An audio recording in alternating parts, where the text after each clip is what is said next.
Well, good evening. It's good to see the place crowded here. And welcome to the Twiggs County Board of Education meeting. Thank you to our in-person and online communities as well as our stakeholders for joining us this evening. It's my pleasure to call the Twiggs County Board of Education meeting to order. Today is Tuesday, August the 13th, 2024, and the time is 6:03 p.m. Let's all stand for the Pledge of Allegiance, followed by a moment of silence.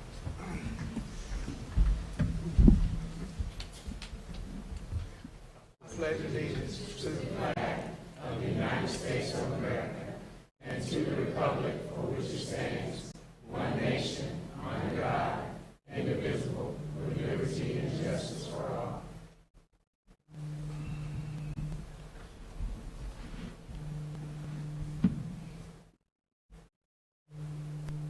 Thank you. You may be seated.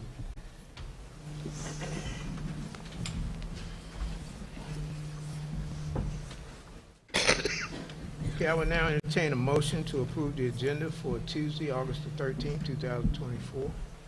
Mr. Chair, I make the motion to approve tonight's agenda. Second. Okay, the motion to approve the agenda for Tuesday, August 13th, 2024 has been properly moved, made, and second, made by Ms. Blackshear and second by Ms. King. The questions on the adoption of the motion to approve the agenda for Tuesday, August the 13th. All in favor, raise your hand. Okay, the motion passes unanimously. Now, if you had an opportunity to view the minutes from the regular board meeting on July 23rd, are there any corrections to the minutes? Okay, if there's no corrections, the minutes are approved as distributed. Ms. Blackshear, the ethics statement. Yes, sir. Thank you. In accordance with regulations set forth by the Georgia Ethics Commission, it is the duty of every board member to avoid both conflict of interest or interest of such conflict. Does any board member have any known conflict of interest? Seeing none, Mr. Chair, we will proceed with our agenda. Thank you, Ms. Blackshear. Do any of the board members have any comments or remarks? I would just like to say we are so glad we got a great start with our new year, and I just want to say this will be the best year ever. Yes, yes, yes. I'm in agreement. I'm in agreement. Yes, looking forward to it. Yes. Dr. Bullitt? Yes, sir. Mr. Chair, Vice Chair, board members, all of our stakeholders in person tonight, as well as those who are joining us virtually. I do join Ms. Blackshear in thanking everyone, the senior cabinet, the administration and staff at Twiggs County Middle High School and Jeffersonville Elementary School for having a great opening of school. School started for us this year in July, on July 23rd, when we started our new teacher orientation. And then we had a fantastic convocation that involves many of our students, our football players, our cheerleaders, our marching band, of course, all of our staff. And then that followed with a dynamic community-based open house where we had an outpouring of support from family members, students, and community members in our open house. And our first day was very smooth. Buses were on time, lunches were on time, students were in their classes as though they had never left. The routine just picked up, smiling faces, positive hugs, glad to see everyone back. We have had a dynamic opening of school. And I join Ms. Blackshear in my belief that this will be our best year ever. I want to let the community also know that our Wellness Center is now open. You've been seeing flyers on Facebook and on our website in reference to the Wellness Center and all of the different services that are available for parents, for students, for employees, and those who live in your home. So If there's anyone who needs to see a doctor for sick visits, if you need checkups, or if you need physicals, you don't have to drive to Dublin. You don't have to drive all the way to Macon. You have your own wellness centers where you can be served. Your children can be served. The parents, your grandparents, the younger ones who are not even in school can also be served. If you have insurance, great. They take all the insurances. But if you don't have insurance, you don't have to not go. You can also be served if you don't have any insurance. If you have Medicare and Medicaid, you can also be served. So we want to make sure that you take full advantage. They are going to provide medical services for you. They provide dental services as well. Your students should be bringing some new patient forms home. We have a little competition going on. I see some parents shaking their head. We have some competitions going on. See how many new patient forms we can get back, which homeroom gets the most back. It's going to get some type of treat. I don't know if it's ice cream or popcorn or what they're going to get, but they're going to get something. And we want to make sure that all of our community take advantage of this great gift that we have been given. Behavioral health counseling is also available in the wellness centers. We have licensed therapists there for individual behavioral health counseling. We also have therapists there for family counseling as well. If you need prescriptions, they also can take your prescriptions and fill them. Parents would come pick those prescriptions up when you get home from work. If you don't have the opportunity to escort your child to the wellness center, we have telehealth services there. What does that mean? There's a screen in every one of those exam rooms. Looks like a TV, looks like a flat screen TV on the wall. But if you aren't able to come, the doctors will send you like a Zoom link to your telephone. And you can click that Zoom link at the time of your child's appointment, and you will see the doctor and your child in the exam room, and you don't have to be there physically present in order to supervise that visit. So we are doing things big in Twiggs County, and I want you all to take full advantage of your brand new wellness center. If you need vaccinations, if you need flu shots, you can go right there to your wellness center. The time that is open will be on Monday through Thursday, 8:30 to 4:30. And they'll do their paperwork on Fridays. Also, I want to congratulate our Mighty Cobras on their first win of the season.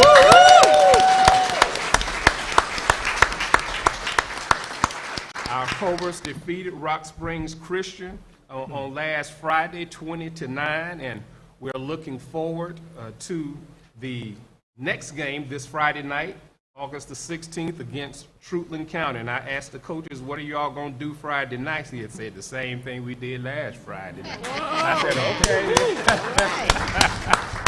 I said, okay, I like that attitude. So yes. I like a winning attitude. So we want to congratulate our Mighty Cobras on their first win of the season, and we look forward to a great football season to celebrate them as well. Mr. Chair, that concludes all of my announcements for this month. All right, thank you, Dr. Bullitt. Mr. Austin.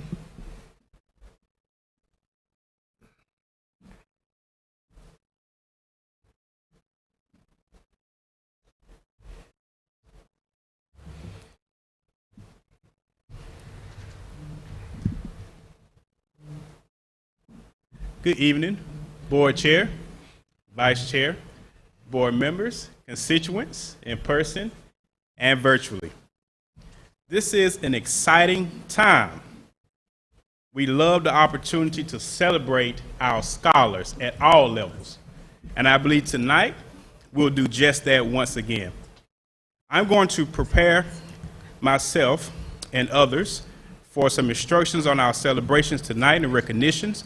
But first, I want to read a letter that was addressed to Dr. Mac Bullard from Bobby Hart, the CEO, as it relates to the National Beta Society. Dr. Mac Bullard, it is my pleasure to congratulate Twiggs County on achieving 2023-2024 National Beta District of Distinction status.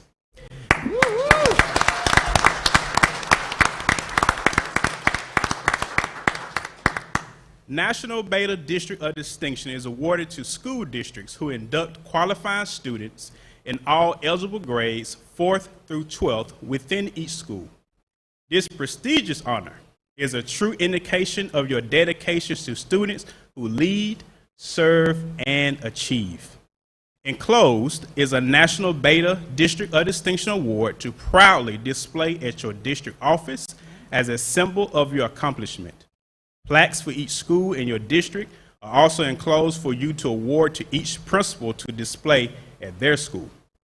Thank you for your continued commitment to academic achievement, character, service, and leadership. These 4 pillars have been the foundation of membership in our organization, and your district is an ideal representation of those values. Congratulations again on your prestigious accomplishment of being a district of distinction. At this time, our principals, Principal Davis will start at elementary, Principal Jenkins will represent the middle and the high school. We'll allow each principal to have an opportunity to share information as it relates to their particular school. That school will then come up for a photo and receive their plaque. At this time, Principal Davis.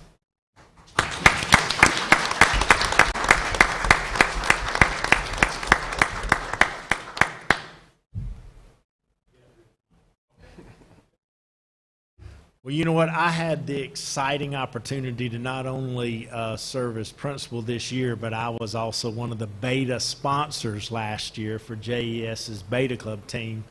And I can honestly say, guys, y'all are national winners on many platforms.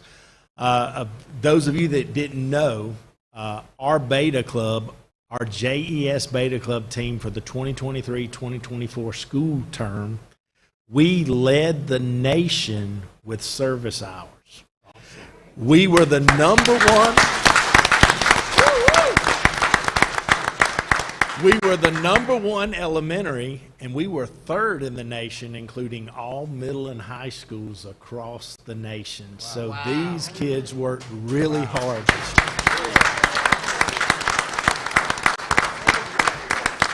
We took them to the national competition, and we placed in art. We placed in several different things. I have it on my phone, but they actually just received a letter last week.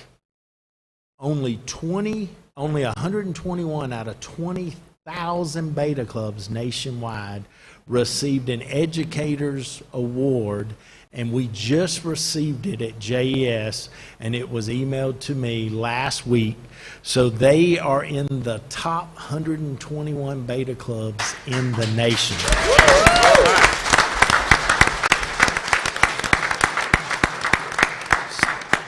So we have a Grand Slam pin for everybody, which means we have actually had the Grand Slam Service Award given to us. We've actually received it the last 2 years, but this group has done amazing things.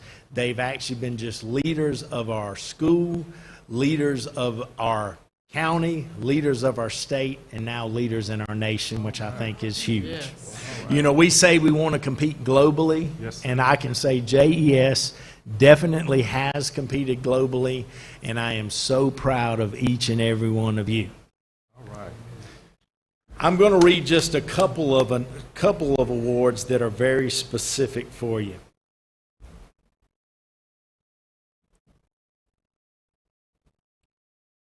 During the 2023-2024 school year, the JES Beta Club were awarded the Outstanding Leadership School, the John W. Harris Award, the National Champion Elementary Jewelry Creation, the National 5th Place Fiber Arts Elementary Award, the National 5th Place Sculpture Elementary Award, the 2024 Grand Slam Service National Award, 3rd in the nation in service overall service hours, and National Recognition of Excellence Award, which is that one out of only 121 out of 20,000.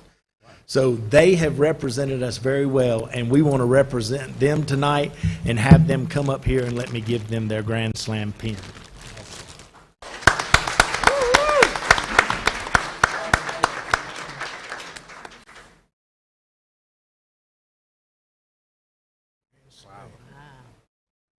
Wow. Y'all did it. Oh, y'all bad. Self.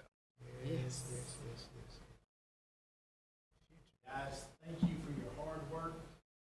It does pay off. Thank you for being leaders in our school, leaders in our community, leaders in our state, and now leaders in our nation. And I love seeing the full row up here. Yes. Absolutely. We're gonna definitely get pictures made because we definitely need to focus. Absolutely. And it just starts from here. We're gonna keep going. And I need to recognize our beta sponsors that have helped us this past year. And I should say I am the least of the three. We've got Miss Capice.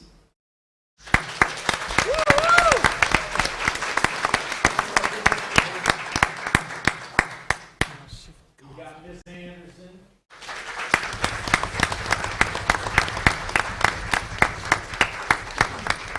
We got Miss Wright. And Mr. Yard also helped us also. But this is the 2023-2024 beta of It May Just Feel Awesome.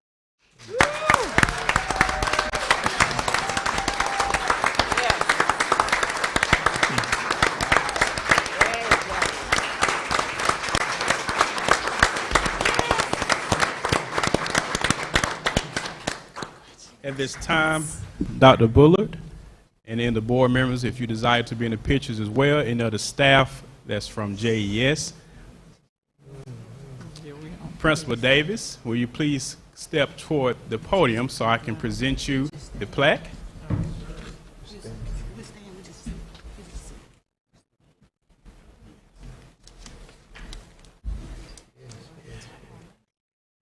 And y'all line up for pictures.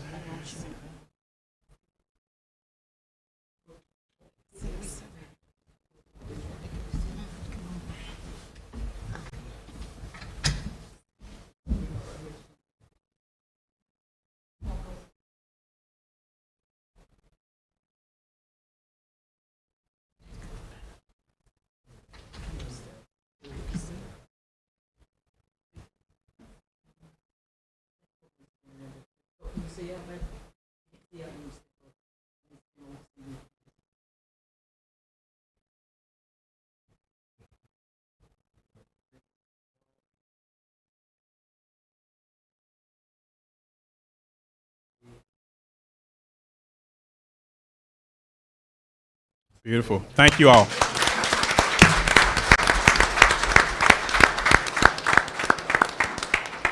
Principal Jenkins.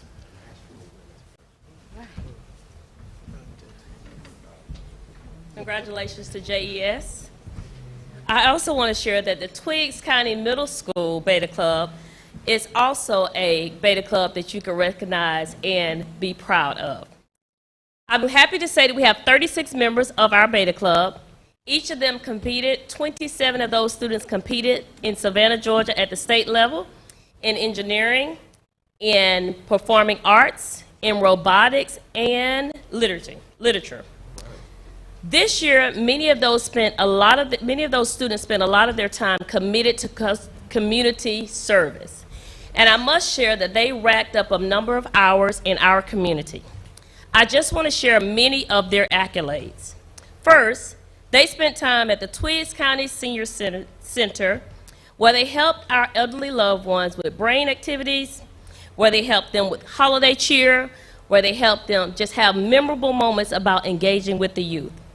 They also spent time improving the Jeffersonville City Park, where they made sure that the weeds did not take over the playground, and they had many areas where they helped to work on the play areas for those Let me start over because I'm a great reader. But I am telling the story of some other great leaders that were in the district. So as I tell this story, just know our students work hard. They spent many hours helping to weed the areas at the Jeffersonville City Park. In that area, they made sure that they cleaned up the playground and made it suitable for our citizens to bring their students there day in and day out, their children and family members. They also spent time helping our family engagement partners with activities related to setting up, breaking down, making sure that your experience every time you entered Tweeds County Middle School was favorable. I also want to share with you that they are heavily supported when they move in and out of our community. They are supported by organizations like churches in the area, businesses, and other generous donations that allow all 36 of those members to thrive in our community. I want to say that many of them are not here because they are scholarly and they're working on their homework, as well as participating in our athletics that are out on campus. So those students who are part of Tweeds County Middle School, will you come up, please, to be recognized?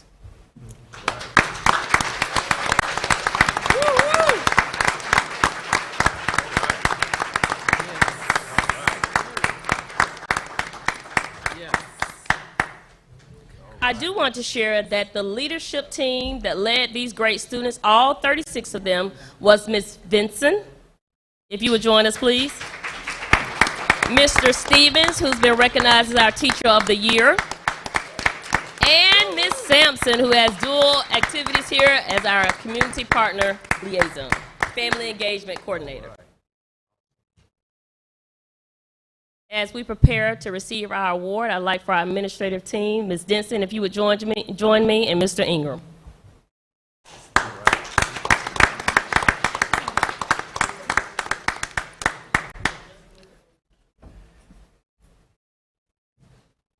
As they prepare for the picture, as always, board members, Dr. Bullard and Principal Jenkins, please step forward so you can receive the middle school award to put in the middle there of the picture.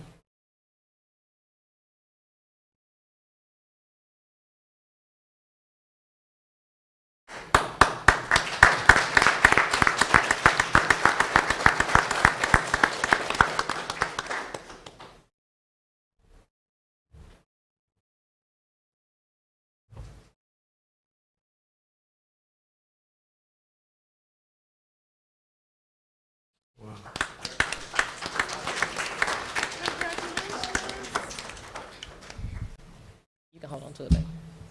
I'll get it from you in just a second. I also want to share that we have a recognized Tweeds County Middle School High School Beta Club, and they too spent many hours in our community.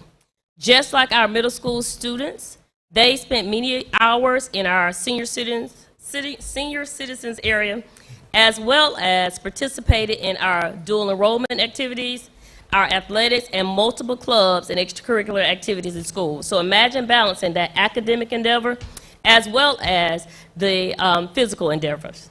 I also want to share with you that they participated and led our PEC Day, which was an opportunity for our exceptional ed students to have a field day tailored just for them. But the most notable thing that I want to say as we talk about recognition for our Beta Club is that they were awarded the School of Distinction for their efforts, as well as the School of Merit. I would like for you to help me celebrate the Tweeds County High School Beta Club students.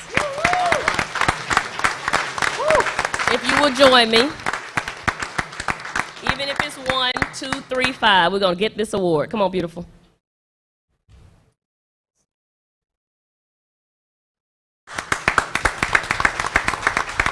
And they are led by, you're fine, they are led by Miss Wimberly.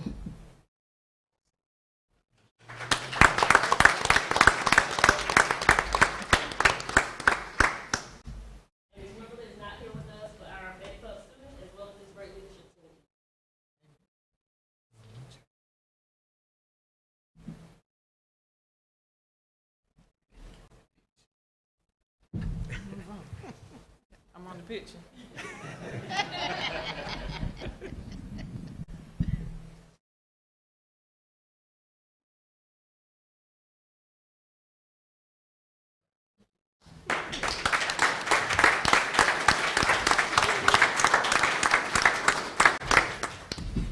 Well, our last designation and plaque to receive is from the district level. So, would our district team please come forward? Dr. Bullitt, I should have told you to stay standing, sir.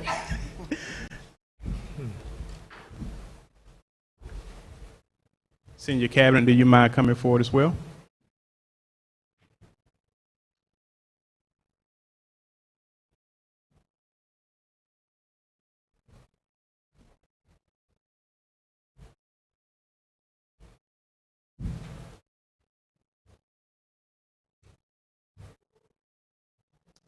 Give him a hand clap.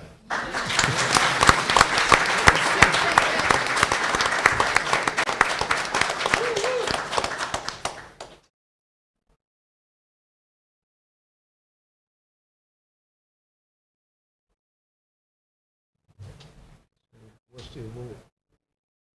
What's the award?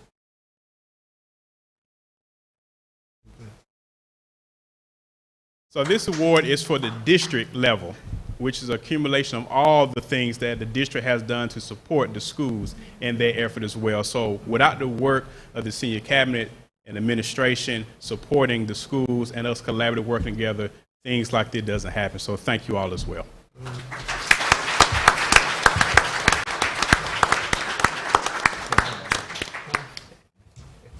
In conclusion, we have a vision here, and about a third time everyone should have it and understand what that is.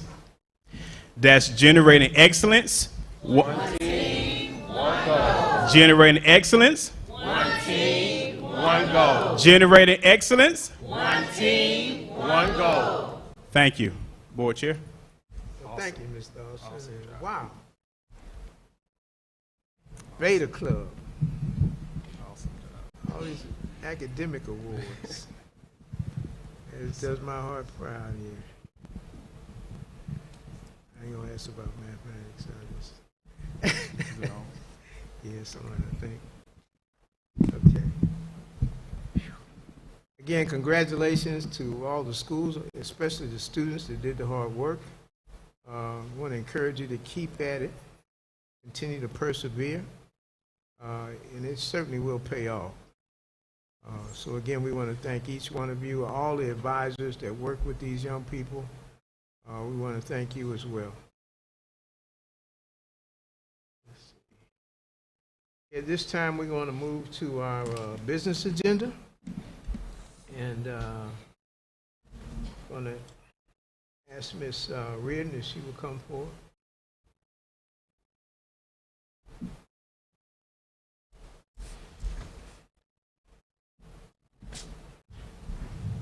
That's a hard act to follow. Good evening, Board Chair Karstafen, Vice Chair Rouse, Yes. Board members, Superintendent Dr. Mac Bullard, and our stakeholders. A lot of them in person tonight and those who are watching virtually as well. Tonight I'm going to be presenting on the Title I programs, grant award notices, and the CLIP.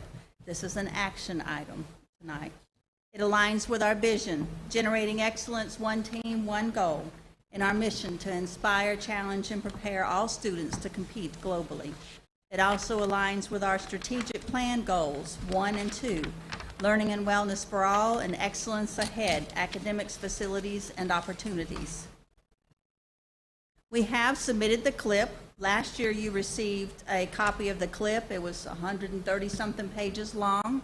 This year I sent you a link, but I gave you just the important part, the district improvement plan this year, so you didn't have all that because not a lot changed from what was in the other part of the CLIP. The CLIP is the Consolidated LEA Improvement Plan. It contains our goals that we will be working on to improve student achievement and the action steps, which is the how are we going to improve these goals part. With what you have in front of you, you can see that on page 51, the first goal is that by the end of the 24-25 school year, we will increase the number of students scoring at proficient or distinguished level on the GMAS by 3%, which is the milestones. That's on page 51. On page 62, by 2025, the Twiggs County Public Schools will increase the graduation rate by 8%. The CLIP must be completed and approved prior to being able to access our federal funds. With that being said, we were notified early during the summer concerning a reduction of funds in the title programs. Allow me to read a portion of the notification of the upcoming reductions. The state of Georgia was to receive a $68 million reduction to Georgia's Title I allocation from the United States Education Department. Recently, Sean Owen, John White, and Dr. Banter from the Georgia Department of Education met with the United States Education Department to gather information about what caused this reduction in funds. They were told it was due to census data. The census sends out surveys via U.S. mail called the American Community Survey to random households between the 10-year census collections, and they use this feedback to update the poverty numbers. Georgia had a 79% return rate, which is one of the lowest in the nation. The return rate directly affects the allocation. We've been asked to communicate to our families and stakeholders, and I'm glad there's so many of you here today, the importance of returning this survey. 28 states had a decrease in their allocation, and Georgia had the largest decrease with that $68 million reduction to our title funds. Again, I believe that it is important for you to know what has caused this reduction in the Title I funds and what can we do about it. So now I'm going to give you a brief public service announcement.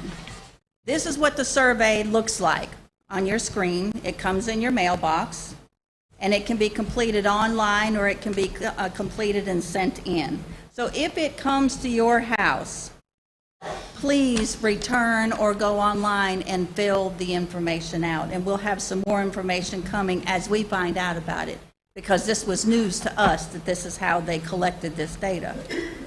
Dr. Bullard has also been lobbying on our behalf. Dr. Bullard has sent letters to and spoken with John Ossoff and a representative from Senator Raphael Warnock. In the letter that Dr. Bullard sent to them, I'll read just a portion of it.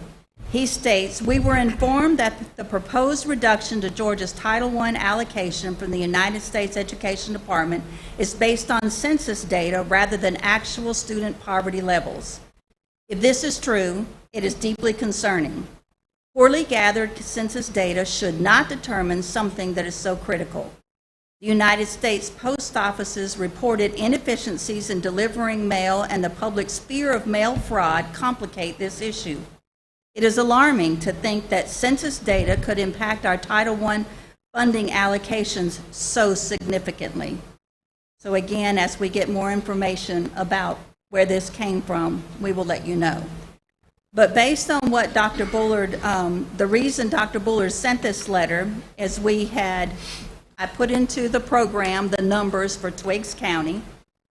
What you see in the next slide, you see at the bottom last year's numbers for poverty, and then the top was going to be this year's numbers for poverty. We had an increase in poverty in Twiggs County. At the elementary school, we have an increase of poverty of 25.08%. We have an increase in poverty at the high school of 28.10%. and an increase in poverty at the middle school of 28%. So again, they are reducing our numbers based on census data rather than the actual data that shows what our poverty is. With that being said, those grant award notices came out, and that's what we're approving tonight, is you're approving the award of the grant award notices. Title I 2024-2025 budget is $519,676, which is a decrease to Twiggs County of $6,595. It could have been much worse, but we were fortunate. With this money, we have a required set-aside for family engagement, grant management set-aside, district-wide data retreat set-aside, ESOL support set-aside, and homeless set aside. And then we have school allocations. The expenditures are based on the clip from the stakeholder input, which will include the academic coach, software, ESOL language support, instructional materials, parent engagement, professional learning, and grant management. Then we have Title II funds.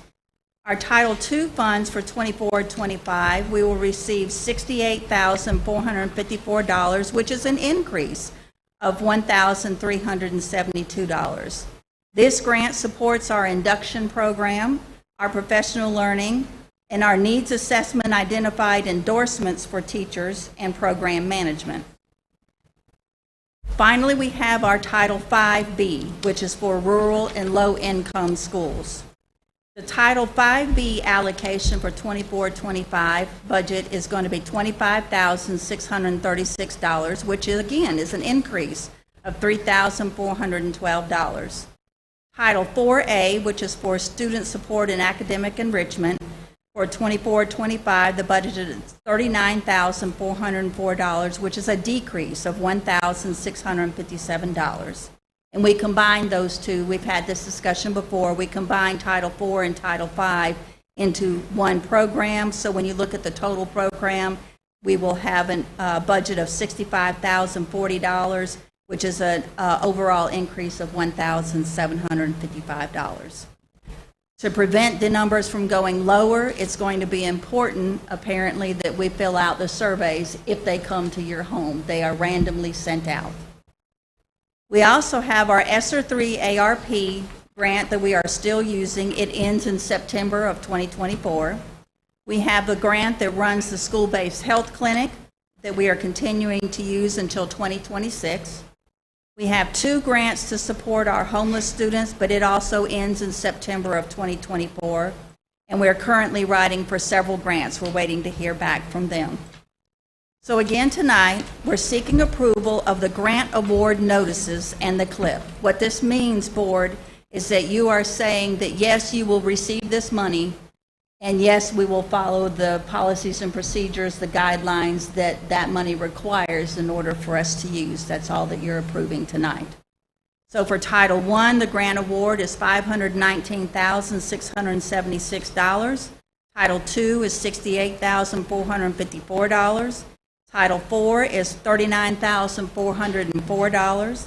Title V is $25,636. Again, the clip is uploaded to Assembly. It's available on the district website, and you have a copy, a link that you can go to, but you have a copy of just the school improvement plan, which is the meat of it, in front of you tonight. Are there any questions?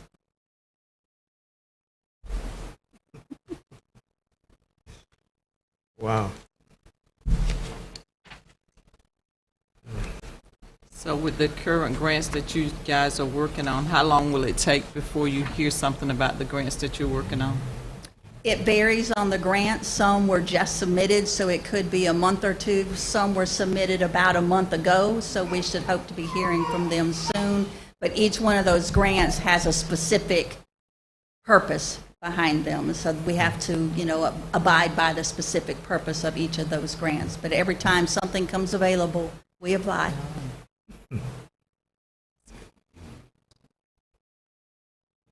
Any other questions?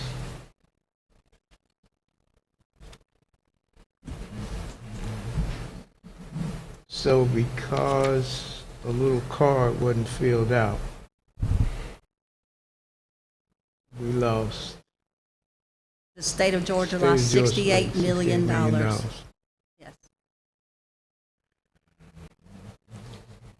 Yes. I had to be on the lookout for that. I tend to throw stuff in the trash.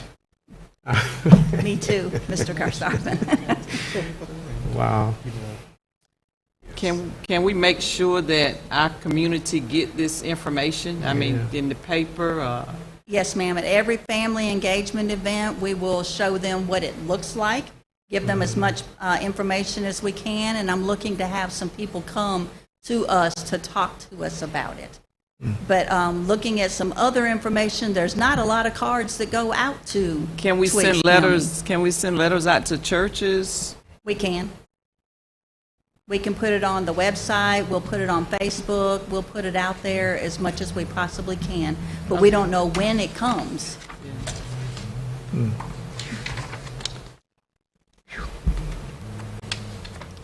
Okay, can I get a motion to accept to approve the federal program grant? I make that motion. Second. All right. Okay, the motion to approve the federal program grant has been properly made by Mr. Rouse and second by Ms. Blackshear. The question is on the adoption to approve the federal grant program grants. All in favor, raise your hand. The motion passes unanimously. Thank you. Thank you, Ms. Reardon. Mr. Austin.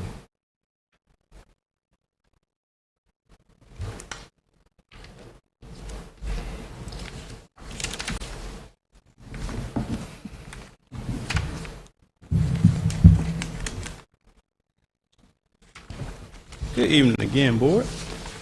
Board members, protocol has been established, so I will align this presentation to our mission and vision, generate excellence, one team, one goal, our mission to inspire, challenge, and prepare all students to compete globally. It supports our strategic plan goals. Number 2, excellence ahead, academics, facilities, and opportunities. We presented this information on last board meeting to give context around a replacement for 15-1 as it relates to the engine. We have a quote of the estimated cost if the replacement of engine has to take place of $37,898.64. In that quote, they also mentioned that if they find other things that are a cause of the issue, that there could be other costs associated. So we have a contingency as well. Chief Waller, our Director of Transportation as well, if I get stumped on anything, he will be here to ensure he provides that direct support. But I'm sure we'll have a good night tonight with this. So the information that we need to talk more about is just our overall fleet. I have prepared a chart that allows us to see our fleet from a summary view. If you look at 2024, 2023, that first column would indicate the year model, the second, bus number, the bus use will state whether it's a regular route or for PEC students. The daily average miles will state the round trip on average that their bus takes per their allotted route, the current mileage, the year that it was put in service, and some important notes. So what we did look at in consideration of this replacement is that our buses do have miles, partly because they are traveling long distances across the district. While Twiggs County, from a population standpoint, may be small to some, but our land mass is very large. So we do a great job of the upkeep of our buses. We keep our buses in our fleet normally more than 10 years in order for us to preserve the life out of those particular buses. So currently, just some updated things. We have 5 spare buses, and I want to talk a little about those spare buses. So toward the bottom of this chart, 13-2 is a spare, is a 72 passenger, it's a Bluebird. 12-1 is a spare as well, 72 passenger, it's a Thomas. 11-1 is what we're currently using in place of 15-1, which is currently down. That's the engine that we're contemplating. 10-1 is PEC, it's a wheelchair spare bus, and 071 is a spare bus as well, and it has no AC. Now, we have done an engine replacement in the past with 10-1. The difference is that this was an international bus make, and the engine and parts are a lot different. And so we are looking at a Bluebird, and that Bluebird, once we put a Cummins engine in it, it has a longer life. And so we're confident that we won't see a repeat of some of the issues with 10-1. Now, we would like to preserve 15-1. It is a great bus. The mechanic is recommending that we keep it in our fleet, and so we're taking that recommendation forward. One thing to note is that we're hoping that the cost that's presented is a lot lower. They may present several options. They may present a rebuild or replacement or some other solution. But on the high end, this is the estimated quote if all things are bad, meaning that we need a completely new engine that will come with a 5-year warranty as well, and just in case anything does happen.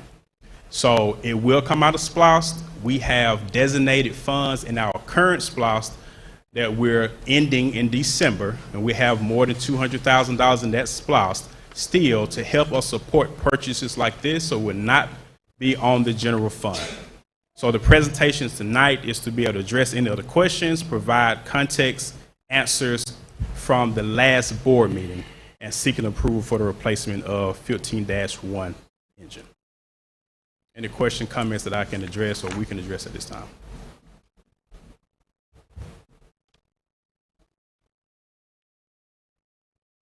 Any of the board members have any questions?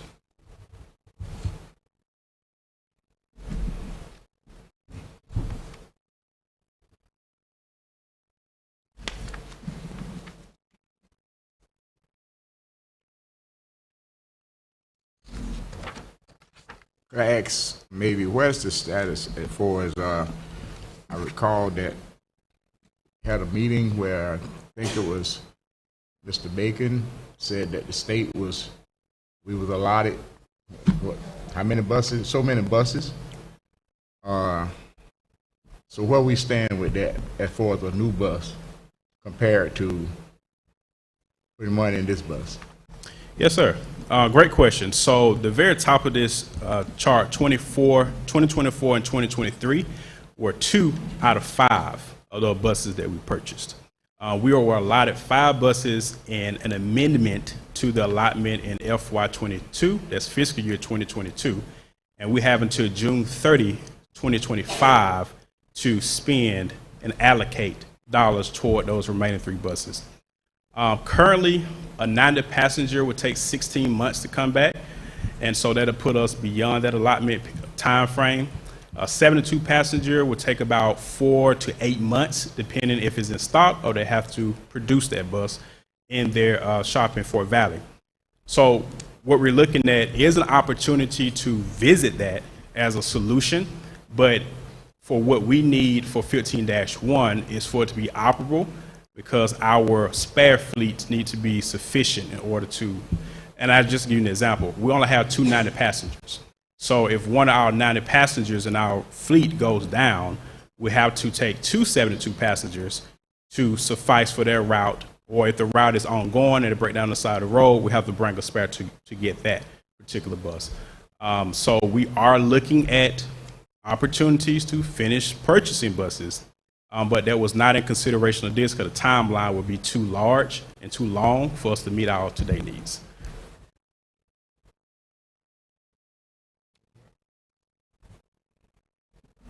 I think you asked about cost. So the cost difference roughly is $55,000 that we'll have to put in. And that was in January 2024 when we purchased that bus, it was only $47,000. So just within almost 6 to 7 months, it increased another $8,000. So the cost is high for us to do that as well, but we do receive bond money from the state to accompany that cost. So the price increase like that within 5 to 6 months. Yes, sir. And we're gonna wait another 5 to 6 months for another price increase. Probably, we don't know where inflation going, and we're gonna take money and repair an engine in a bus because what? We rushing? We in a hurry? We got to get a bus right now? So to me, I'd rather take my money to get the new bus than repair that bus right now. I'm not saying don't repair that bus, but I'll take my money to get the new one if it was me. But it's not my money. So this the district money. So speaking for the district, I think we should we invest in new and old. Yep. And great point. To clarify a little piece of that, waiting 4 or 5 months was not the intent of that statement. If we put a purchase in today, it'll take that long for us to get possession of the bus. And we have to have possession of it before June 30th of 2025. So that process will have to take place within the next 2 or 3 months in order for us to get the bus back in time. So we'll get today's dollars, not 4 or 5 months later dollars if we decide to move on it in a few months. Yes, sir. But everything else I completely understand and fair word taken. So why don't you come back with a presentation about getting a new bus and forget that? Per the superintendent recommendations, sir, I would do whatever is presented by the superintendent to me, sir. Okay. To get a new bus, let's say we ordered it tomorrow. How long before we get it? Same time frame, between 4 to 8 months. Just depends if it's in stock and factory versus where they have to actually build it. 4 to 8 months. 4 to 8 months. Yes, sir. So we talking next year sometime. It'll be next year. Well, now that you're talking 4 months, you said 4 to 8. You didn't say exactly 8 or 4. 4 months, it'll be still this year. It'll be December. That's possible. We just have to bring it back to the board, get that process done. So that's September, October, November, December, possibly January at the latest, if we do 4 months. So we have another board member we have to come back and have that discussion with. It has to be approved.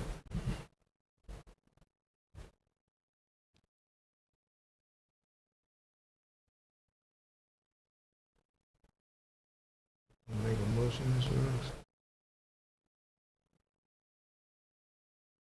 Get the new bus or? Hey, man, what's on the calendar? I'm with you. All right. So in terms of recommendation. You got a recommendation?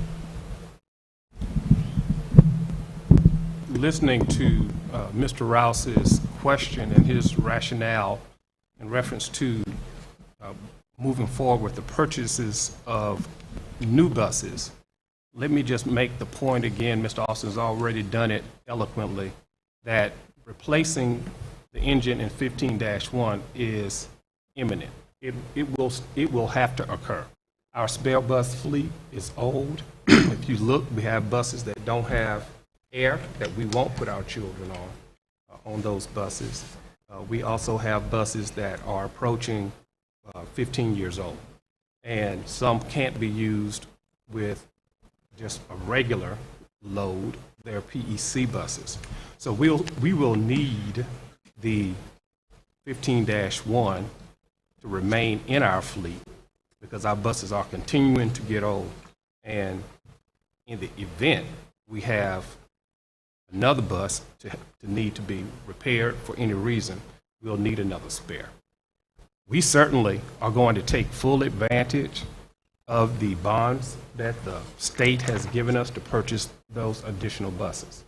We are going to make a recommendation to the board that we purchase those additional buses, because once the bond money has expired, we won't get that bond money again for several years. So we will make a recommendation to purchase those new buses. We made this recommendation tonight in reference to 15-1 because we know the age of our fleet is growing and we will need the spare bus looking forward in the future. We would be coming back to you again with the very same request to replace the engine in 15-1. If it's not tonight, possibly the next month or the next, because we need the extra spare in our fleet. We do have the bond bus money for the additional buses, and we're going to ask the board to approve a recommendation for us to move forward with that, because we need the new buses in our fleet. We have very long routes, as you see on the list. Our buses get a lot of mileage on them, and the mileage, the dirt roads, it corrodes the engine. Our buses go through a lot in just the regular transportation.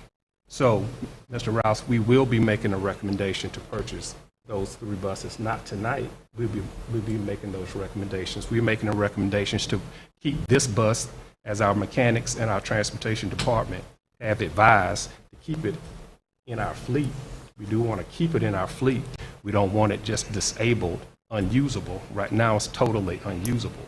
We want to keep it in our fleet, but we will be making a recommendation at a later time in order to utilize our bond funds in order to purchase the additional buses. All right. I'm looking at the spare buses. That's 2013, 2012, 2011, Yes. 2007. So in essence, if we repair this 2015, and then later make that purchase with the new buses, that 15 would be the spare. Yes. Become a spare. It will become a spare. And so we need, but then it would be a reliable spare if we put the new engine in. Correct.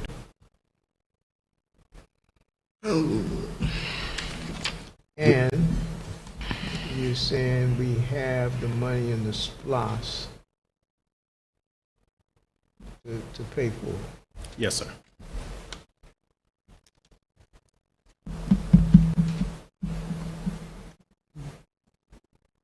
Where's our other spare buses? Are they on the road too? Are we using them? We got, No, we only one that we have in current rotation is 11-1, and that's in place of 15-1, the bus that we're discussing tonight. Which is a 2012. Correct. so the other ones are not, they're not running? They have passed inspection, which means they can be put on the road if we need them to. But they are not running because we only have 12 routes. And so this list has 17, 12 regular route and 5 spare. And we do use our spare buses, like if we have a field trip or a game and they need to leave early, we'll put one of these spare buses in rotation for that day. So some of the away games, we take a newer bus, and we do have to use these spares pretty regularly. They're not just sitting. We use them Okay. at these field trips, and It is just not used every day. they're not used every day, but they Right. are used Well, on a field regular, a trips couple and times a stuff. month at Right. least. Mhm.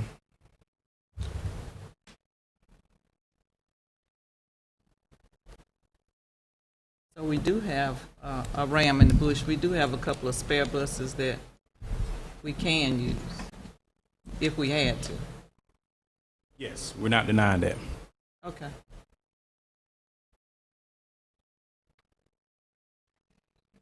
But to run every day,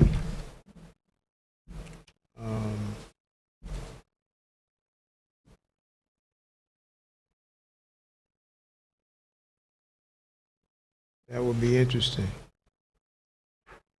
If one of those break down. But anyway, at this time, are there any other questions? One other thing, is Yancey the only repair shop that's going to be doing the quote I know you got for 37? Well, we typically go with Yancey first. That's who we purchased the bus for. So that's our preference. But we can get multiple quotes from other companies, but we preferably the Yancey work on the bus. They build them, so they have more of an understanding with the Bluebirds. They're the builder of that engine. I understand that, but I know they're the builder of it, but I know it's plenty other, that, like you said, that you can possibly get a quote from someone else to see if they are. Yes, ma'am. We can do that. But I understand they're the builder.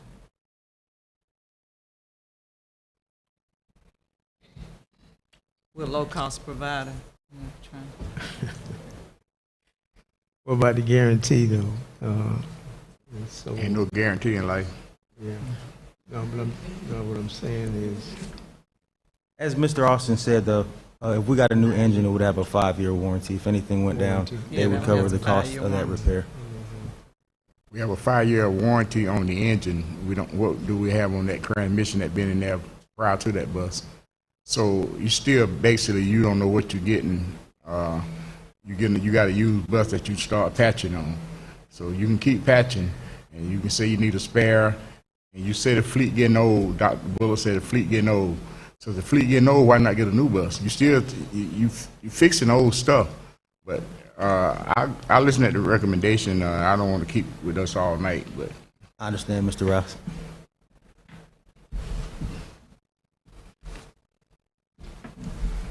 Let me make sure Mr. Ross, we definitely are going to get those 3 buses. I don't want the board to think that we're not going to continue to update our routes. You know, our community and our students deserve the very best. So at this point, we have an opportunity with the state support to potentially get 3 additional buses. We have full intentions on doing so. And by doing so, we'll have an opportunity, again, to keep our fleet at the optimal level. But as they get old, we have to be also conscious to look in the future that we potentially will have the need for additional spares.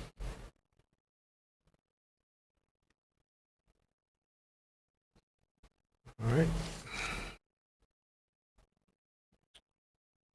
Again, I get a motion on the purchase of an engine for bus 15-1. I move to approve the purchase of engine for bus 15-1. All right. All right. Can I get a second to that motion?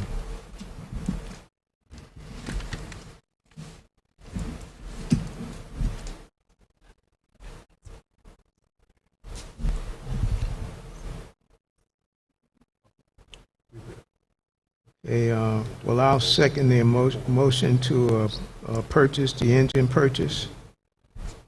And so we'll take a vote.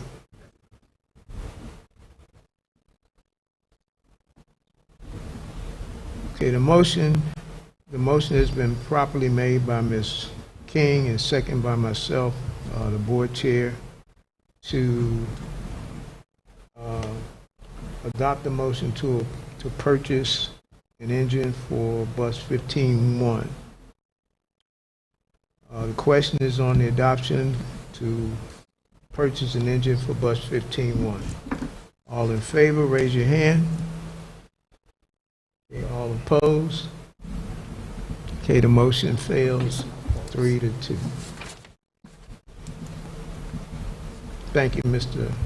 Austin. No, sir. Thank you all.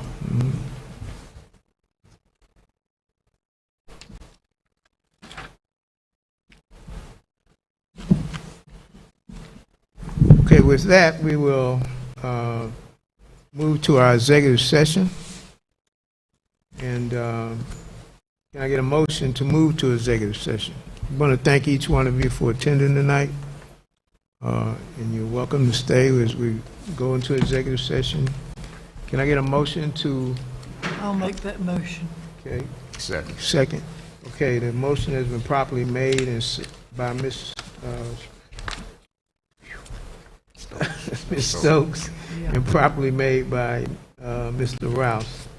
The question is on the motion to move to executive session. All in favor, raise your hand. The motion passes unanimously. Thank you.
At this time, I make a motion that we return from executive session.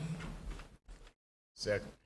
Okay, the motion to return from executive session has been properly made by myself, the chair, and second by Mr. Rouse. The motion is to return from executive session. All in favor, raise your hand. Motion passes unanimously. Okay.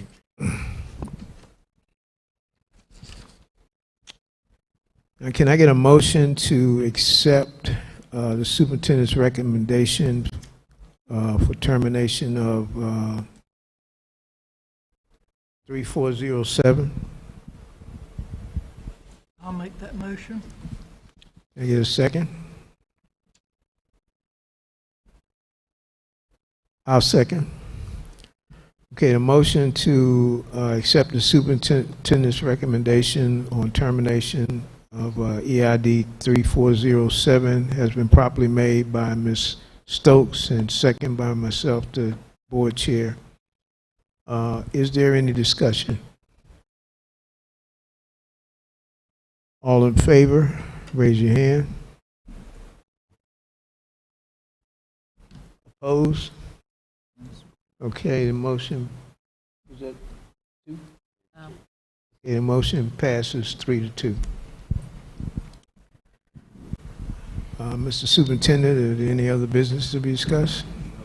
Board Chair, we've addressed all of our business on tonight. All right. Well, with that, this meeting is now adjourned.